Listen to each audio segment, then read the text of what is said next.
आज बुद्ध पौर्णिमा. जंगलात animal census होणार आणि त्याच वेळी सह्याद्री व्याघ्र प्रकल्पातून एक मोठी आणि महत्वाची गोष्ट लक्षात आली आहे. मागच्या व्हिडिओत आपण पाहिलं की सह्याद्री व्याघ्र प्रकल्पात ऑपरेशन तारा अंतर्गत पेंच आणि ताडोबा इथून 3 वाघिणी आणण्यात आल्यात. पण त्यानंतर जे इथे घडतंय ते अपेक्षेपेक्षा खूप मोठं आहे. आतापर्यंत चंदा, तारा आणि हिरकणी या वाघिणींना इथं आणण्यात आलं.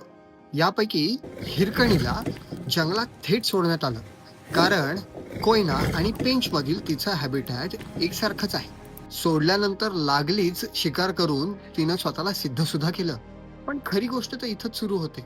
सेनापती, सुभेदार आणि बाजी हे वाघ इथं आधीपासूनच होते. रायबा, सरदार, शिलेदार, राणोजी हे वाघ गेल्या काही काळात इथं येऊन स्थिरावलेले आहेत.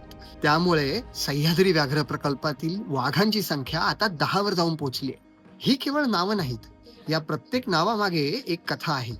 पुढील काही भागांमध्ये या सगळ्या कथा आपण एक एक करून उलगडणार आहोतच. हे सगळे वाघ आता कोयना, चांदोली आणि राधानगरी या जंगलात पसरले आहेत आणि त्यांनी आपली क्षेत्र मार्कही करून ठेवली आहेत. चंदा आणि तारा या सॉफ्ट रिलीज केलेल्या वाघिणी आता जंगलात पूर्णपणे स्थिरावल्यात. त्यामुळे त्यांच्या रेडिओ कॉलर्सही काढून टाकण्यात आलेले आहेत. आणि आता तर मोठी बातमी सुद्धा आली आहे. इथला T1 अर्थात सेनापती जवळपास महिनाभर चंदासोबत फिरताना दिसला. या दोघांना फिरतानाच नव्हे तर शिकारी जवळही एकत्र बघण्यात आलेलं आहे. आणि आता तो कोयनेत तारासोबतही पाहिला गेलाय. थोडक्यात एक नॅचरली डॉमिनंट मेल आपलं वर्चस्व प्रस्थापित करतोय. काही निरीक्षणानुसार चंदाच्या आकारातही बदल झालेला दिसतोय. त्यामुळे कदाचित मीटिंग झाला असावं असा अंदाज आहे.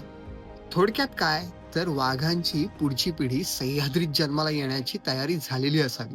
सह्याद्रीसाठी आणि व्याघ्रप्रेमींसाठी ही खरंच मोठी बातमी आहे. याबद्दलचे काही अपडेट्स पुढच्या काही भागात आपण पाहणारच आहोत.